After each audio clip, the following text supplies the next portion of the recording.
Pernahkah kalian membayangkan sebuah kekayaan yang tidak pernah habis, namun sebagai gantinya, kalian harus mendengar suara palu dan paku setiap detik hingga nyawa kalian dicabut?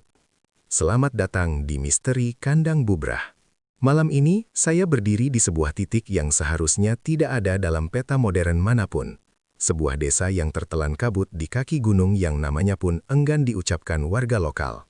Di depan saya, berdiri sebuah bangunan yang lebih mirip monster daripada sebuah rumah. Inilah rumah peninggalan Ki Wongso, seorang pria yang 3 dekade lalu hanyalah petani miskin yang dihina, namun dalam semalam berubah menjadi penguasa tanah dengan emas yang tak terhitung jumlahnya. Tapi perhatikan baik-baik dindingnya. Rumah ini tidak pernah selesai dibangun selama 30 tahun. Itulah syarat utama pesugihan kandang bubrah. Sang pemilik harus merenovasi, merombak, dan menghancurkan bagian rumahnya secara terus-menerus tanpa henti. Jika suara tukang berhenti sedetik saja, maka nyawa sang pemilik akan menjadi pengganti semen dan batu bata. Ki Wongso terjebak dalam lingkaran setan di mana kemewahan adalah penjara dan setiap pukulan palu adalah detak jantung tambahannya. Warga bercerita bahwa di puncak kejayaannya, Ki Wongso sering terlihat bicara sendiri di halaman tengah yang selalu berantakan dengan material bangunan, seolah sedang bernegosiasi dengan mandor gaib yang tak kasat mata. Bau dupa menyengat bercampur dengan aroma semen basah menjadi ciri khas area ini. Namun, horor yang sebenarnya baru dimulai setelah Ki Wongso wafat 5 tahun lalu. Logikanya, jika pemiliknya sudah tiada, maka aktivitas pembangunan akan berhenti, bukan? Kenyataannya tidak. Setiap malam Jumat Kliwon, warga desa masih mendengar suara paku yang dipukul dengan keras ke kayu jati, suara gergaji yang menyayat malam, dan bayangan-bayangan pekerja tanpa kepala yang mengangkut sak semen ke lantai atas yang bahkan tidak memiliki tangga. Malam ini, saya akan melangkah masuk ke dalam area terkutuk ini untuk membuktikan apakah benar bangunan itu masih terus tumbuh meski tuannya sudah membusuk di liang lahat. Persiapkan mental kalian, karena apa yang akan kita temukan di balik gerbang karatan ini bukan sekadar kayu dan batu, melainkan sisa-sisa jiwa yang tergadai demi harta duniawi yang mematikan. Kita mulai investigasi ini sekarang, sebelum suara palu itu memanggil nama kita. Perjalanan menuju rumah Ki Wongso bukanlah sekedar perjalanan fisik, melainkan ujian nyali yang menguras energi. Semakin jauh kendaraan kami masuk ke dalam hutan jati yang mengelilingi desa tersebut, suhu udara terasa turun drastis secara tidak wajar. Kabut tebal mulai menyelimuti kaca depan mobil, seolah-olah alam sedang berusaha menyembunyikan sesuatu yang seharusnya tidak dilihat oleh mata manusia. Jalanan yang tadinya aspal mulus berubah menjadi tanah merah yang becek dan penuh akar pohon yang mencuat, seperti jemari raksasa yang mencoba menarik kami ke dalam tanah. Di kiri dan kanan jalan, pohon-pohon besar berdiri tegak tanpa daun, memberikan kesan seperti barisan nisan di pemakaman kuno. Ketika akhirnya cahaya lampu mobil kami menyinari pagar besi yang berkarat setinggi 3 meter, detak jantung saya seolah berhenti. Rumah itu berdiri di sana, megah namun sekaligus menjijikkan secara estetika. Arsitekturnya tidak masuk akal. Ada jendela yang dipasang miring, pilar-pilar beton yang berdiri di tempat yang tidak menyangga apapun, dan tumpukan batu bata yang sudah berlumut setinggi rumah itu sendiri. Yang paling membuat bulu kuduk berdiri adalah keheningan yang menyambut kami. Tidak ada suara jangkrik, tidak ada suara burung malam, hanya ada desis angin yang melewati celah-celah kayu lapuk. Saya turun dari mobil dan langsung disambut oleh aroma yang sangat spesifik. Perpaduan antara bau amis darah yang samar dengan aroma kayu jati yang baru dipotong. Saat kaki saya menginjak halaman yang penuh dengan paku-paku berkarat yang berserakan, sebuah fenomena aneh terjadi. Lampu senter yang saya bawa mulai berkedip-kedip tidak stabil, dan di kejauhan, dari dalam bayangan teras yang gelap, terdengar suara krik. Pintu kayu yang berat terbuka perlahan dengan sendirinya. Saya teringat peringatan warga desa. Jangan pernah menoleh jika mendengar suara orang sedang mengaduk semen di belakangmu. Di sini, di halaman ini, Ki Wongso konon menanam kepala kerbau di setiap sudut bangunan untuk memperkuat pondasi mistisnya. Saya menyalakan kamera cadangan dan mulai merekam area pintu utama yang terlihat gelap gulita, seperti mulut raksasa yang siap menelan siapapun yang masuk. Setiap langkah terasa berat, seolah-olah gravitasi di tempat ini mencoba menekan saya untuk bersujud. Di titik inilah, saya menyadari bahwa rumor tentang rumah ini bukan sekedar isapan jempol.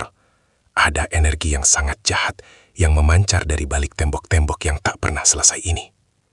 Kami baru saja sampai di bibir pintu masuk, dan saya sudah merasa bahwa ada ribuan pasang mata dari balik celah-celah dinding kayu yang sedang mengawasi setiap gerak-gerik kami dengan penuh rasa lapar. Petualangan sesungguhnya baru saja dimulai, dan saya tidak yakin apakah jalan keluar akan tetap ada saat kami ingin pulang nanti. Begitu saya melewati ambang pintu utama, suasana berubah menjadi sangat menekan, seolah oksigen di dalam rumah ini telah digantikan oleh debu semen yang sangat tua dan kering. Cahaya senter saya menyapu ruangan luas yang seharusnya menjadi ruang tamu, namun kondisinya sangat kacau. Di tengah ruangan, terdapat sebuah meja kayu jati raksasa, yang di atasnya masih terletak piring-piring berisi sesajen yang sudah mengering dan menghitam. Namun, bukan itu yang membuat saya mematung. Di keheningan yang absolut ini, tiba-tiba terdengar suara tuk-tuk yang sangat teratur. Suaranya bukan berasal dari luar, melainkan dari balik tembok beton tepat di samping telinga saya.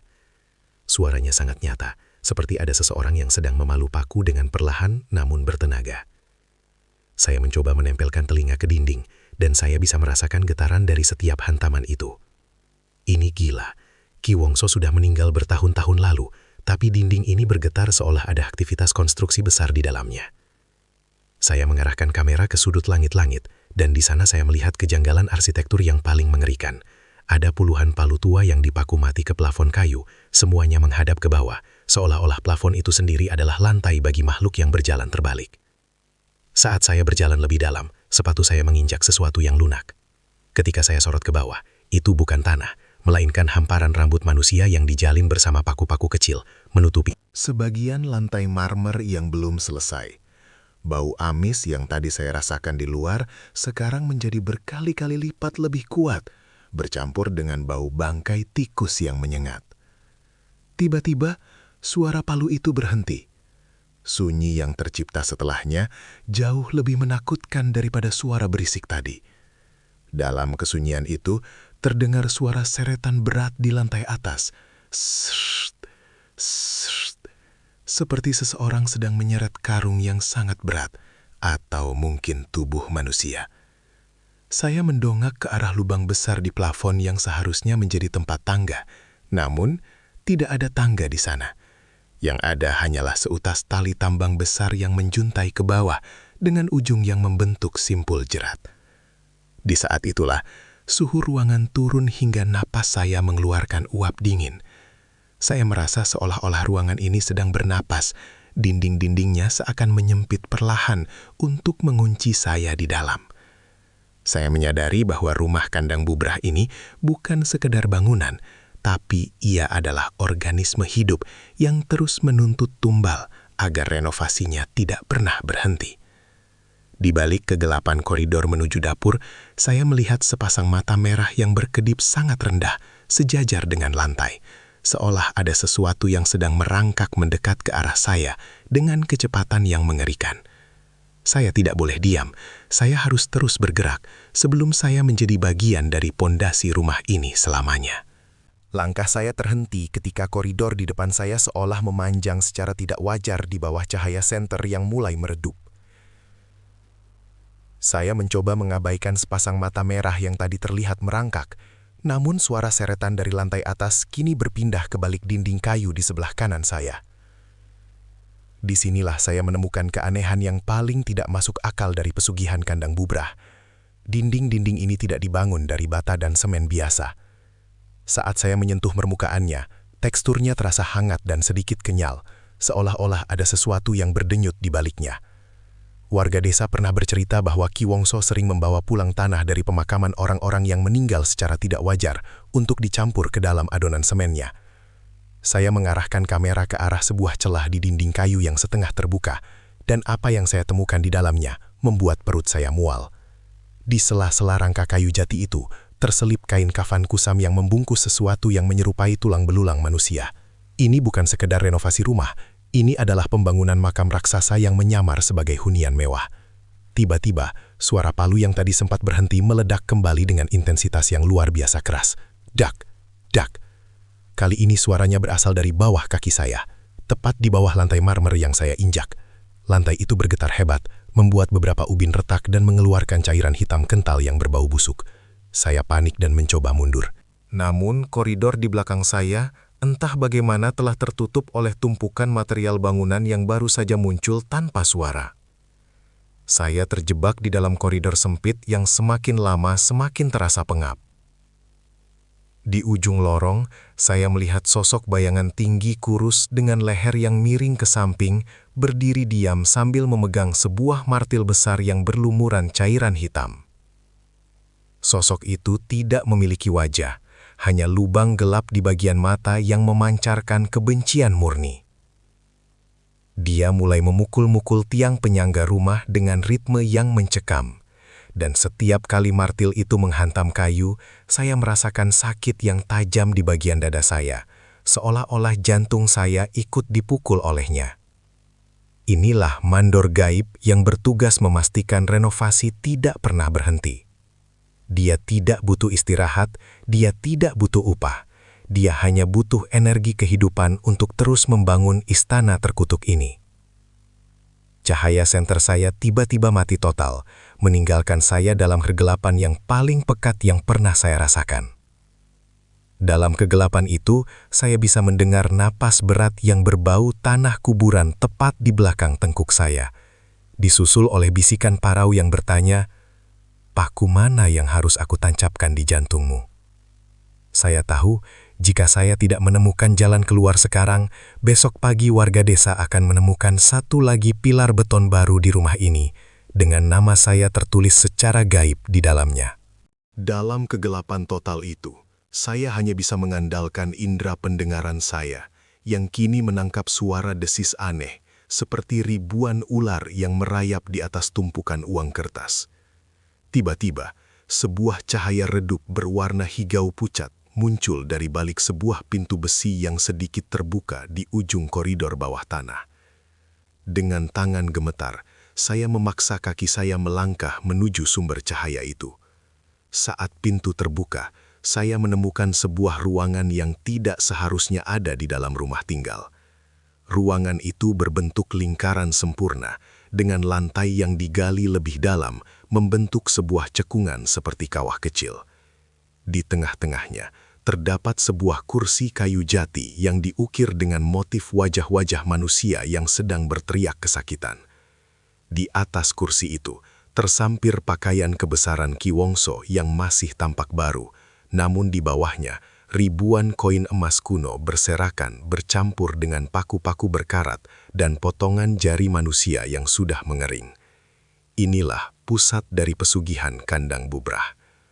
Cahaya hijau itu ternyata berasal dari sebuah bejana besar berisi cairan kental yang terus mendidih tanpa api. Di dalam bejana itu, saya melihat bayangan wajah Ki Wongso yang terperangkap. Mulutnya menganga seolah sedang menjerit tanpa suara, sementara tangan-tangan hitam kecil menariknya masuk lebih dalam ke dalam cairan tersebut. Saya menyadari bahwa emas-emas yang berserakan ini bukanlah harta yang bisa dibawa pulang. Setiap kepingnya adalah bagian dari jiwa yang telah hancur. Tiba-tiba, suara palu yang sejak tadi menghantui kini terdengar tepat di atas kepala saya. Namun kali ini, bukan suara paku yang dipukul, melainkan suara tulang yang patah. Kretak, kretak. Plafon di atas ruangan ritual itu mulai retak dan menjatuhkan debu-debu berwarna merah darah. Dari celah retakan itu, muncul sebuah palu emas besar yang dipegang oleh tangan raksasa yang kulitnya mengelupas. Sosok itu mulai memaku dinding ruangan dengan gerakan cepat yang brutal, dan setiap hantaman membuat ruangan ini berputar seolah-olah seluruh rumah ini sedang diputar balik oleh kekuatan gaib. Saya melihat ke arah tumpukan emas itu sekali lagi, dan kali ini emas-emas itu berubah menjadi ulat-ulat hitam besar yang mulai merayap naik ke kaki saya. Bisikan-bisikan gaib mulai memenuhi ruangan, menawarkan kekayaan yang tak terbatas jika saya bersedia mengambil palu yang tergeletak di samping kursi Ki Wongso dan melanjutkan renovasi abadi ini. "Satu paku untuk nyawamu, Satu paku untuk hartamu. Suara itu menggema dari segala arah. Saya sadar, ruangan ini adalah titik nadir di mana manusia menukar kemanusiaannya dengan materi yang membusuk. Sebelum ulat-ulat itu mencapai pinggang saya melihat sebuah lubang kecil di sudut ruangan yang tampaknya mengarah ke pondasi rumah. Tanpa pikir panjang, saya merangkak masuk ke dalamnya, meninggalkan aroma emas dan kematian yang menyatu di udara. Sementara suara palu emas itu terus mengejar saya, seperti detak jam menuju hari kiamat saya. Sendiri, saya merangkak melalui lubang sempit itu dengan napas yang tersengal, merasakan dinding tanah di sekeliling saya menjepit bahu seolah ingin mengubur saya hidup-hidup. Bau tanah kuburan di sini begitu pekat hingga terasa pahit di tenggorokan. Ketika saya akhirnya berhasil keluar dari lorong sempit tersebut, saya tidak berada di luar rumah, melainkan di sebuah ruang bawah tanah raksasa yang terletak tepat di bawah pondasi utama. Cahaya senter saya yang kembali menyala dengan redup menunjukkan pemandangan yang membuat jantung saya seolah berhenti berdetak. Pondasi rumah kandang bubrah ini tidak dibangun di atas batu kali atau cakar ayam beton, melainkan di atas ribuan tengkorak yang disusun rapi menyerupai pilar-pilar raksasa. Di setiap sela tengkorak itu tertancap paku-paku besar berbahan kuningan yang masih tampak berkilau. Disinilah rahasia kandang itu terungkap. Bangunan ini adalah sebuah sangkar gaib yang mengunci ruh-ruh tumbal agar tetap berada di tempatnya untuk menopang kemewahan di atasnya. Suara palu yang tadinya terdengar dari atas, kini berganti menjadi suara rintihan ribuan nyawa yang terdengar seperti dengungan lebah raksasa. Suara itu bergetar di dalam tulang sengkala saya. Tiba-tiba, dari kegelapan di sudut ruangan, muncul sosok mandor gaib yang tadi saya lihat di koridor. Namun kali ini, bentuknya jauh lebih mengerikan. Tubuhnya terdiri dari sambungan potongan kayu bangunan yang dipaku paksa ke dagingnya yang membusuk. Dia sedang memegang sebuah cetakan semen besar yang isinya bukan pasir, melainkan cairan merah pekat yang masih mengepul panas. Dia menatap saya, atau setidaknya ke arah saya, dan mulai berjalan dengan langkah yang patah-patah. Setiap langkahnya mengeluarkan bunyi kayu yang berderit hebat. Saya mencoba mundur. Namun punggung saya menabrak salah satu pilar tengkorak yang terasa sangat dingin. Saat itu juga, salah satu tengkorak di pilar itu membuka mulutnya dan membisikkan nama lengkap saya dengan sangat jelas. "Bantu kami memaku bagian yang retak," bisiknya. Saya menyadari bahwa rumah ini sedang mengalami kebocoran gaib karena renovasi di lantai atas terhenti sejak saya masuk. Keretakan mulai muncul di dinding-dinding tanah ini. Dan dari celah-celah itu muncul tangan-tangan hitam yang mencoba meraih baju saya. Mereka tidak ingin membunuh saya seketika. Mereka ingin saya menjadi pekerja baru, abdi dalam gaib yang akan memegang palu dan paku untuk selamanya. Saya melihat sebuah celah cahaya di langit-langit ruangan ini. Mungkin itu adalah akses menuju lantai utama atau jalan keluar tersembunyi. Dengan kekuatan terakhir, saya memanjat tumpukan kayu bekas-bekas ting yang licin oleh lendir hitam. Sementara sang mandor gaib itu mulai mengayunkan martilnya ke arah kaki saya, menghancurkan kayu-kayu di bawah saya menjadi serpihan tajam. Setiap hantaman martilnya menyebabkan gempa kecil yang meruntuhkan bagian dari langit-langit pondasi ini. Saya harus naik, atau saya akan terkubur bersama ribuan jiwa yang gagal. melunasi janji mereka pada iblis pesugihan ini. Saya berhasil meraih celah di langit-langit pondasi dan menarik tubuh saya ke atas, tepat saat martil sang mandor menghancurkan tumpukan kayu di bawah kaki saya. Namun, alih-alih sampai di lantai utama yang saya kenal, saya justru mendarat di sebuah ruangan luas yang sangat asing. Ruangan ini tidak memiliki lantai datar. Seluruh permukaannya terdiri dari tumpukan tangga kayu yang saling tumpang tindih, mengarah ke segala arah. Ke atas, ke samping, bahkan ada yang menempel terbalik di plafon. Disinilah fenomena kandang bubrah mencapai titik kegilaan arsitekturnya. Setiap kali saya mencoba menaiki satu anak tangga, suara palu tuk-tuk akan terdengar dari anak tangga yang sedang saya injak, seolah-olah ada tangan gaib yang sedang memaku kayu tersebut tepat di bawah telapak kaki saya. Suhu udara di sini sangat pengap, berbau keringat lama dan kayu terbakar. Saya melihat ke bawah, ke lubang tempat saya masuk tadi. Namun, lubang itu sudah hilang, digantikan oleh lantai semen yang masih basah dengan bekas telapak tangan anak kecil yang sangat banyak. Saya mulai mendaki tangga yang terlihat paling kokoh. Namun anehnya, semakin tinggi saya mendaki, ruangan ini semakin meluas dan plafonnya semakin menjauh. Saya menoleh ke belakang dan menyadari bahwa pintu keluar yang saya tuju kini telah berubah menjadi jendela kecil yang memperlihatkan pemandangan hutan jati, namun hutannya tampak terbakar dengan api berwarna biru yang tidak mengeluarkan suara. Tiba-tiba, dari arah tangga yang melintang di atas saya, muncul sesosok wanita dengan kebaya merah yang sangat lusuh. Wajahnya tertutup oleh rambut panjang yang kaku karena lumuran semen kering. Dia memegang sebuah keranjang berisi paku-paku emas dan mulai menaburkannya ke arah saya. Paku-paku itu tidak jatuh ke lantai, melainkan melayang di udara dan mengarah tajam ke mata saya, seperti lebah yang marah. "Jangan berhenti membangun, atau rumah ini akan memakanmu." Suaranya terdengar seperti gesekan gergaji pada tulang. Saya mencoba berlari menghindari paku-paku itu, melompati tangga demi tangga yang mulai bergoyang hebat seolah sedang terjadi gempa bumi. Setiap kali kaki saya mendarat, anak tangga itu akan patah dan mengeluarkan jeritan manusia. Saya menyadari bahwa saya tidak sedang berada di dalam rumah lagi, melainkan di dalam sebuah labirin dimensi yang dibangun dari ambisi dan penderitaan. Di ujung ruangan ini, saya melihat sebuah pintu besar yang terbuat dari emas murni. Namun pintu itu terus menjauh setiap kali saya mendekat. Suara palu kini terdengar serempak dari ribuan arah, menciptakan ritme yang memekakkan telinga dan membuat pandangan saya mulai kabur.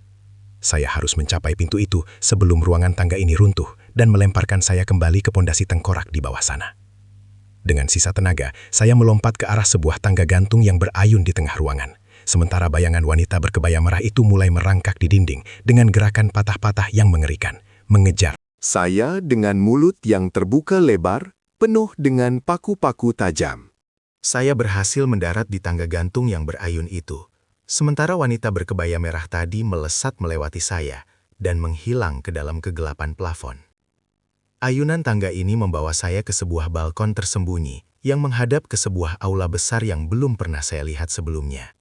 Di aula ini, pemandangannya jauh lebih mengerikan daripada pondasi tengkorak tadi. Saya melihat belasan sosok manusia, atau apa yang tersisa dari mereka, yang terjepit di dalam pilar-pilar beton yang setengah jadi. Tubuh mereka menyatu dengan semen. Ada yang hanya menyisakan wajah yang melotot. Ada yang tangannya masih memegang sendok semen, sementara kulitnya telah mengeras menjadi batu. Mereka adalah para pekerja dan anggota keluarga yang gagal menjaga ritme renovasi. Mereka bukan lagi manusia, melainkan material bangunan hidup. Suara palu yang sejak tadi menghantui saya, kini terdengar berasal dari detak jantung mereka yang berdenyut di dalam tembok. Duk, duk. Setiap denyutan itu memaksa dinding rumah ini untuk tumbuh beberapa milimeter lebih tinggi. Saya menyadari bahwa kemewahan Ki Wongso dibayar dengan mengubah orang-orang terdekatnya menjadi struktur bangunan. Tiba-tiba, salah satu wajah yang terjepit di tembok itu mulai menggerakkan matanya ke arah saya. Mulutnya yang tersumbat kerikil mencoba bergumam. "Lari, sebelum semen ini mendingin di kulitmu." Saat itu juga, dari arah koridor di belakang balkon, muncul suara gemuruh yang hebat. Cairan semen panas berwarna hitam pekat mulai mengalir deras seperti banjir bandang dari lantai atas, menuruni tangga-tangga yang saya lalui tadi. Semen itu seolah memiliki kemauan sendiri, merayap naik ke arah balkon tempat saya berdiri. Bau kimia yang menyengat dan hawa panasnya membuat kulit saya terasa terbakar bahkan sebelum menyentuhnya. Saya melihat ke arah pintu emas yang tadi menjauh. Kini pintu itu terbuka sedikit, memperlihatkan kilauan harta yang luar biasa di dalamnya. Namun di ambang pintu itu berdiri Ki Wongso. Dia tidak lagi terlihat seperti manusia berwibawa, melainkan sosok yang tubuhnya hancur berserakan, hanya disatukan oleh paku-paku besar yang menancap di sekujur persendiannya. Dia melambaikan tangannya yang gemetar, memberi isyarat agar saya masuk dan menggantikannya memegang palu itu. ambillah hartaku dan berikan aku istirahat. Bisiknya melalui angin malam yang dingin. Banjir semen hitam itu kini sudah mencapai ujung sepatu saya, mulai melilit pergelangan kaki saya dengan kekuatan yang luar biasa. Saya merasa kaki saya mulai mengeras dan berat. Dengan kepanikan yang memuncak, saya meraih sebuah kapak pemadam api yang tergantung di dinding balkon dan mulai menghancurkan pagar kayu di depan saya, berniat melompat ke arah kegelapan di bawah daripada harus menjadi bagian dari dekorasi dinding terkutuk ini. Saat saya melompat, suara palu itu meledak dalam satu dentuman keras yang seakan menghancurkan gendang telinga saya, dan segalanya mendadak menjadi hening sesaat sebelum saya menghantam. Lantai yang tak terlihat. Hantaman itu tidak sesakit yang saya bayangkan, karena saya mendarat di atas tumpukan karung goni tua yang berisi serbuk gergaji dan potongan kain kafan. Pandangan saya kabur, namun indera penciuman saya segera menangkap bau apak kertas yang sangat tua. Saya berada di sebuah ruangan sempit tanpa jendela, sebuah perpustakaan rahasia yang tersembunyi di balik rongga dinding rumah. Di sekeliling saya, rak-rak kayu yang melengkung karena beban berat dipenuhi oleh gulungan perkamen dan buku-buku besar bersampul kulit binatang. Dengan tangan gemetar, saya membuka salah satu buku yang terletak di meja kayu kecil yang diterangi oleh sebatang lilin hitam yang menyala tanpa sumbu. Di dalamnya, saya menemukan catatan harian Ki Wongso. Tulisannya gemetar, seolah ditulis dengan ketakutan yang luar biasa. Di halaman tengah, terdapat sebuah dokumen perjanjian yang tintanya tampak seperti darah yang masih segar. Dokumen itu merinci setiap tahap pembangunan. Tahun pertama, teras depan untuk nyawa ternak. Tahun kelima, ruang tengah untuk ingatan masa lalu. Tahun ke-10, kamar utama untuk ruh orang tercinta. Saya menyadari bahwa setiap inci dari kemewahan rumah ini memiliki label harga yang mengerikan. Tiba-tiba, bayangan saya di dinding mulai bergerak sendiri. Bayangan itu tidak mengikuti gerakan saya, melainkan berdiri tegak dan mulai memegang sebuah palu bayangan yang besar. Suara tuk-tuk kembali terdengar, namun kali ini suaranya berasal dari dalam kepala saya sendiri, seolah-olah Ada seseorang yang sedang memaku ingatan saya agar saya lupa jalan pulang. Jika kau membaca perjanjian ini, kau adalah mandor berikutnya. Bisik sebuah suara yang sangat berat dari sudut ruangan yang gelap. Saya melihat kuku-kuku jari saya mulai berubah menjadi hitam dan keras, seperti ujung paku baja. Ketakutan luar biasa menyerang saya. Rumah ini tidak hanya ingin raga saya, tapi ia ingin kesadaran saya untuk meneruskan ritual ini. Saya segera merobek halaman perjanjian itu, berharap bisa memutus kubukannya. Namun halaman yang saya robek justru tumbuh kembali dalam hitungan detik. Di tengah keputusasaan itu, saya melihat sebuah lubang angin kecil di bagian atas dinding yang memancarkan cahaya bulan. Itu adalah satu-satunya harapan saya untuk keluar dari penjara dokumen ini. Namun, saat saya mencoba memanjat rak buku, rak-rak tersebut mulai bergeser dan menutup, mencoba menjepit tubuh saya di antara ribuan catatan kematian. Saya bisa merasakan buku-buku itu berbisik, menceritakan kisah tragis ribuan orang yang berakhir menjadi paku-paku di rumah ini. Saya harus keluar sekarang, atau selamanya, saya hanya akan menjadi sebuah nama dalam buku perjanjian pesugihan yang tak pernah berakhir ini. Dengan dorongan adrenalin terakhir, saya menendang rak kayu yang hampir menjepit kepala saya dan melompat menuju lubang angin tersebut. Sementara bayangan saya di dinding tertawa terbahak-bahak sambil terus memaku bayangan jantung saya. Tubuh saya meluncur melalui lubang angin sempit itu dengan paksa, mengabaikan rasa perih saat kulit bahu saya terparut beton kasar yang belum dihaluskan. Saya terjatuh di atas atap seng yang berguncang hebat, mengeluarkan suara berisik yang memecah kesunyian malam. Di atas sini, di bawah langit yang berwarna merah tembaga tanpa bintang, saya baru menyadari skala kegilaan rumah Ki Wongso. Dari ketinggian ini, atap rumah ini tampak seperti labirin raksasa yang tidak memiliki ujung. Ribuan keping seng dan genteng disusun tumpang tindih, seperti sisik naga yang sedang bernapas. Setiap kali angin bertiup, seng-seng itu beradu dan menghasilkan suara yang menyerupai tangisan wanita yang pilu. Saya mencoba berdiri, namun permukaan atap ini terasa licin oleh cairan hitam yang terus merembes dari celah-celah genteng. Tiba-tiba, dari lubang angin tempat saya keluar tadi, muncul tangan bayangan saya sendiri yang kini telah terlepas dari tubuh saya. Bayangan itu merangkak di atas atap dengan gerakan predator, membawa palu bayangan yang kini terlihat sangat padat dan nyata. Setiap kali bayangan itu memukul atap seng, dang, dang, sebuah paku raksasa muncul secara gaib dari bawah seng dan nyaris menembus kaki saya. Saya berlari di atas bubungan atap yang sempit, mencoba mencari tangga darurat atau pohon yang cukup dekat untuk dilompati. Namun, rumah ini terus tumbuh. Saya melihat dengan mata kepala sendiri bagaimana pilar-pilar beton baru mencuat dari atap, naik ke langit seperti jari-jari.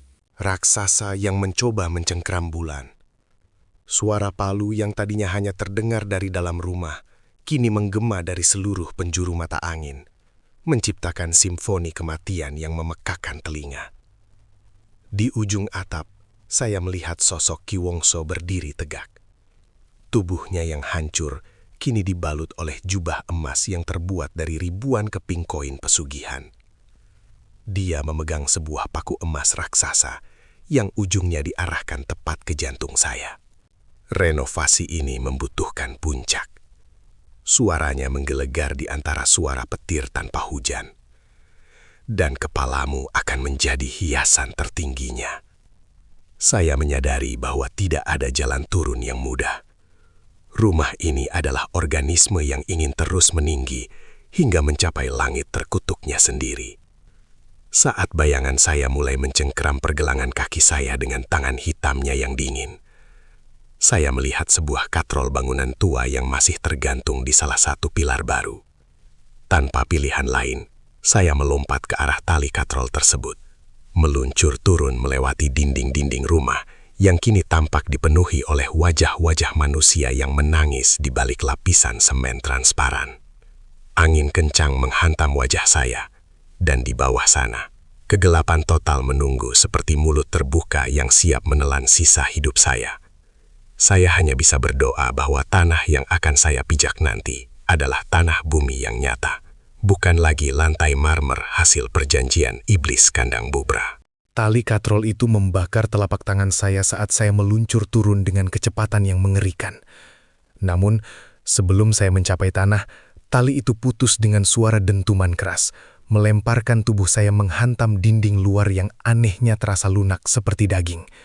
Saya tidak jatuh ke tanah, melainkan terperosok ke dalam sebuah celah sempit di antara dua lapisan dinding, sebuah ruang hampa setebal 1 meter yang sengaja dibangun di sekeliling rumah. Di ruang sempit yang gelap gulita ini, saya terjepit di antara tembok beton dingin di satu sisi dan papan kayu jati yang berdenyut di sisi lain. Bau busuk di sini tak tertahankan, seperti perpaduan antara bangkai lama dan bau karat yang tajam.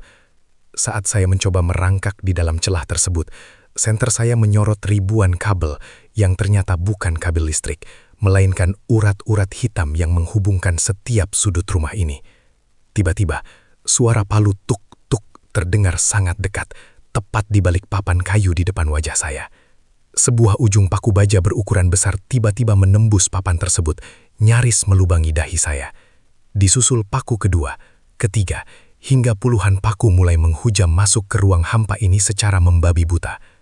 Seseorang atau sesuatu sedang memaku ruang ini dari dalam, mencoba menyatukan dua lapisan dinding dengan tubuh saya di tengahnya sebagai perekat. Saya mendengar suara tawa melengking dari balik tembok, suara wanita berkebaya merah yang kini terdengar seperti suara gergaji yang beradu. "Satu paku untuk paru-parumu, satu paku untuk ginjalmu," teriaknya. Saya berjuang merayap ke bawah, menghindari ujung-ujung tajam paku yang terus bermunculan seperti duri landak raksasa. Di bawah sana, saya melihat pantulan cahaya dari tumpukan benda logam. Ketika saya mendekat, hati saya mencelas.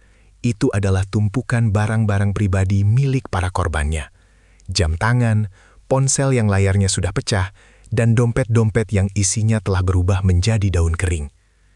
Saya menyadari bahwa saya berada di lambung rumah ini, tempat di mana segala sesuatu yang tidak bisa diubah menjadi bangunan akan dibuang dan membusuk. Di ujung celah ini, saya melihat sebuah lubang pembuangan limbah semen yang sedikit terbuka. Namun, dari lubang itu muncul cairan hitam kental yang mulai naik dengan cepat, memenuhi ruang hampa ini.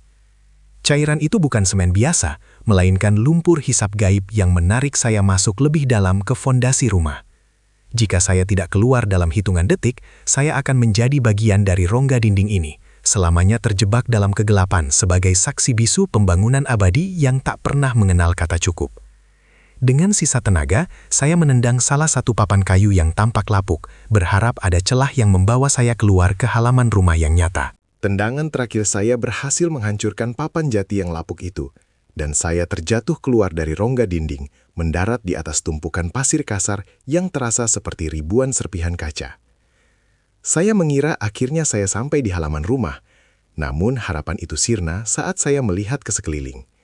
Saya berada di sebuah atrium tengah yang tersembunyi, sebuah taman mati yang dikelilingi oleh tembok-tembok tinggi yang terus bergerak naik secara perlahan.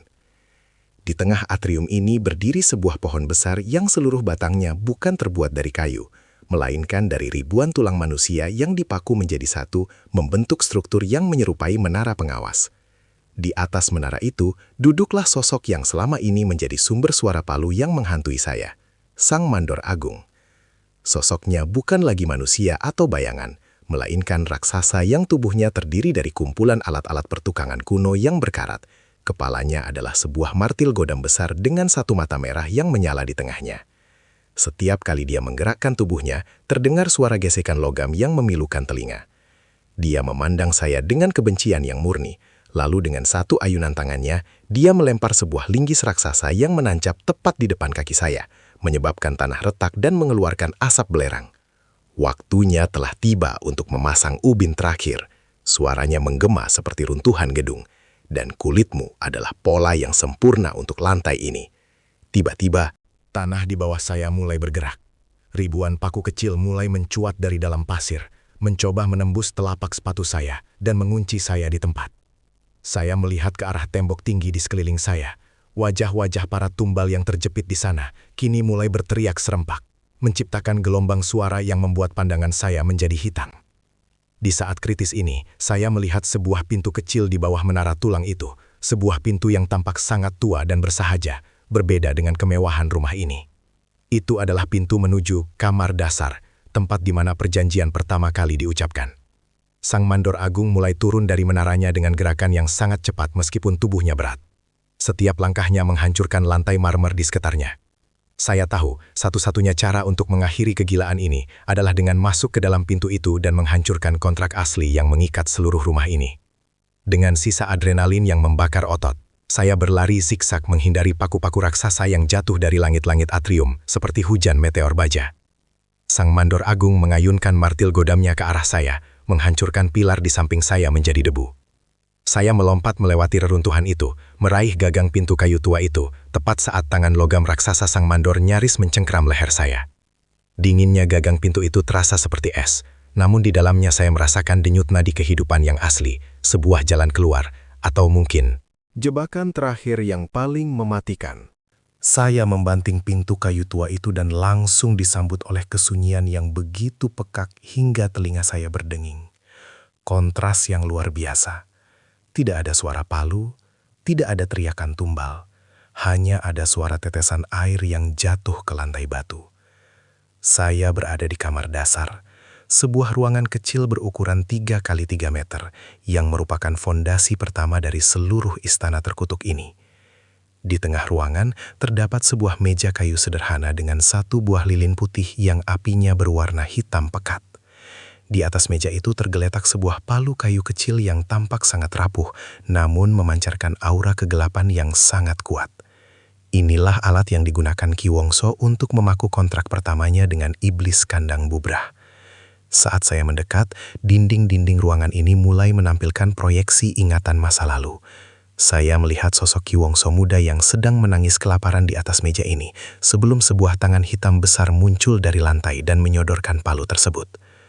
Pukullah meja ini 1 kali untuk setiap keinginanmu, bisik suara dalam ingatan itu. Namun setiap pukulan palu itu ternyata bukan hanya memanggil emas, melainkan juga memaku satu bagian dari jiwanya ke bangunan ini. Tiba-tiba, suhu di ruangan ini menurun drastis hingga air yang menetes tadi berubah menjadi es seketika.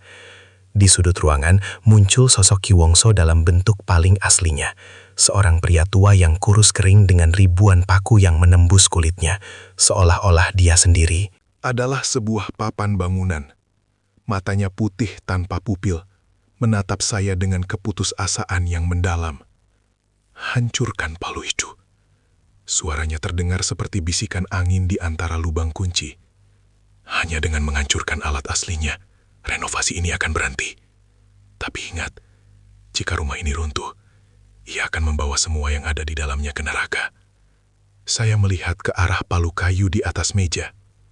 Saat tangan saya nyaris menyentuhnya, Sang Mandor Agung yang tadi mengejar saya mulai menghantam pintu kamar dasar dengan brutal.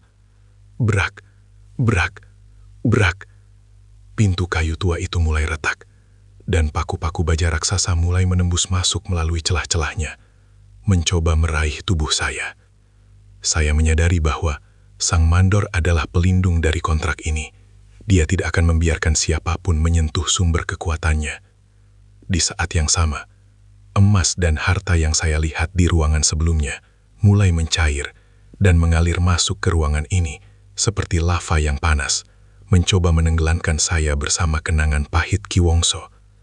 Saya meraih palu kayu itu, dan seketika itu juga, ribuan volt energi hitam menyengat tubuh saya, memperlihatkan penglihatan tentang kehancuran desa jika rumah ini meledak. Ini adalah pilihan terakhir, menjadi penguasa baru rumah ini dengan memegang palu itu, atau menghancurkannya dan menghadapi resiko terkubur hidup-hidup di bawah jutaan ton beton yang akan runtuh dalam hitungan detik. Dengan teriakan kemarahan dan ketakutan yang menyatu, saya mengangkat palu kayu itu.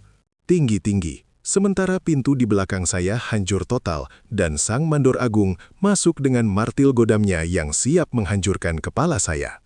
Dalam satu gerakan penuh keputusasaan, saya menghantamkan palu kayu kecil itu ke pinggiran meja batu dengan segenap tenaga yang tersisa. Prak! Suara patahnya kayu itu tidak terdengar keras, namun dampaknya seperti gempa bumi yang membelah dunia. Seketika itu juga, Sang Mandor Agung yang berada tepat di depan saya membeku. Martil godam raksasanya terhenti hanya beberapa sentimeter dari dahi saya. Perlahan, tubuh logam raksasa itu mulai retak, dan dari celah-celahnya keluar jeritan ribuan jiwa yang selama ini terjebak dalam struktur bangunan.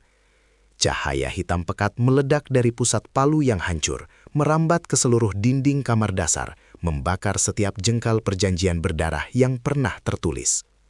Di luar ruangan, suara palu yang telah menghantui selama puluhan tahun berubah menjadi suara reruntuhan yang mengerikan. Kertak! Dum! Seluruh istana kandang bubrah mulai runtuh ke dalam dirinya sendiri. Pilar-pilar beton yang dibangun dari tulang belulang manusia hancur menjadi debu, dan emas-emas pesugihan berubah kembali menjadi ulat-ulat hitam yang terbakar hangus. Saya melihat sosok Ki Wongso tersenyum tipis sebelum tubuhnya hancur menjadi abu, akhirnya terbebas dari kutukan renovasi abadi. Namun, keselamatan saya belum terjamin. Plafon ruangan ini mulai runtuh, menjatuhkan balok-balok kayu jati raksasa yang masih dipenuhi paku-paku emas.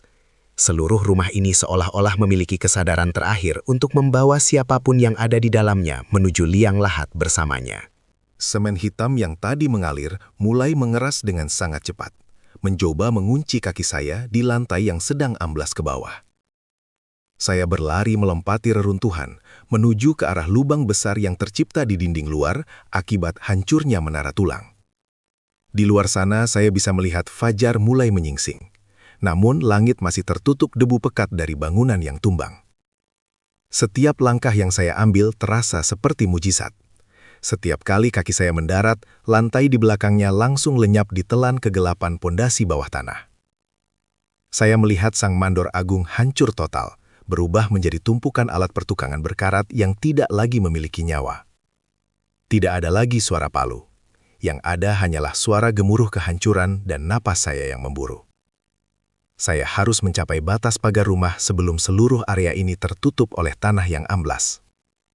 Dengan lompatan terakhir yang mempertaruhkan nyawa, saya meluncur melewati gerbang besi yang sedang melengkung dan hancur. Sementara di belakang saya, rumah mewah yang dibangun dari keserakahan itu lenyap sepenuhnya, seolah-olah ditelan oleh bumi yang menolak keberadaannya.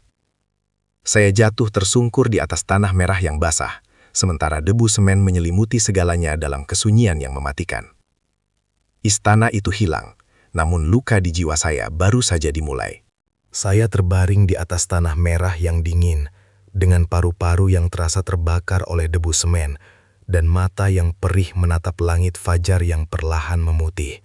Di belakang saya, rumah megah Ki Wongso sudah tidak ada lagi.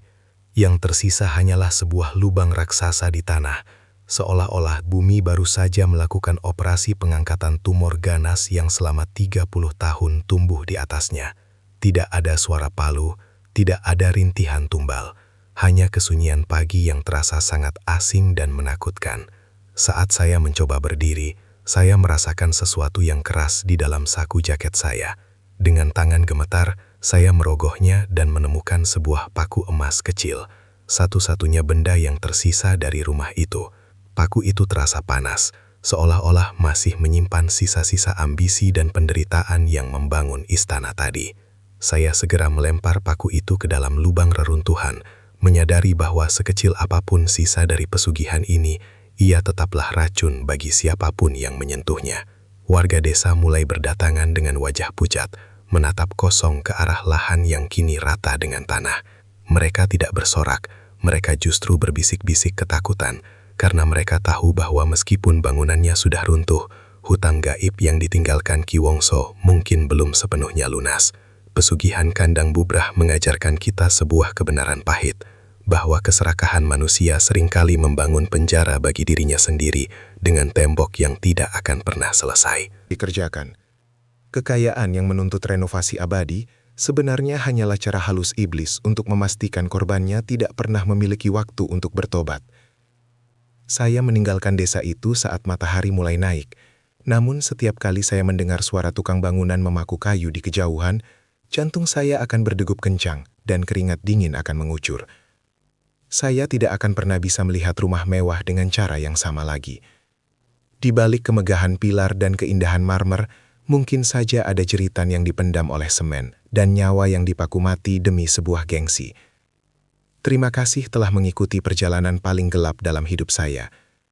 Ingatlah, jangan pernah tergiur oleh jalan pintas yang menawarkan kekayaan instan, karena harga yang harus kalian bayar bukan hanya nyawa kalian, melainkan kebebasan ruh kalian untuk selamanya. Jika kalian melihat rumah yang tak pernah berhenti dibangun di tengah kesunyian malam, jangan pernah mendekat. Karena mungkin saja, paku berikutnya yang mereka siapkan adalah untuk nama kalian. Saya undur diri dari misteri kandang bubrah, dan semoga kita tidak pernah bertemu di dalam kandang yang sama. Tetap waspada, karena kegelapan selalu punya cara untuk membangun istananya di dalam hati yang serakah.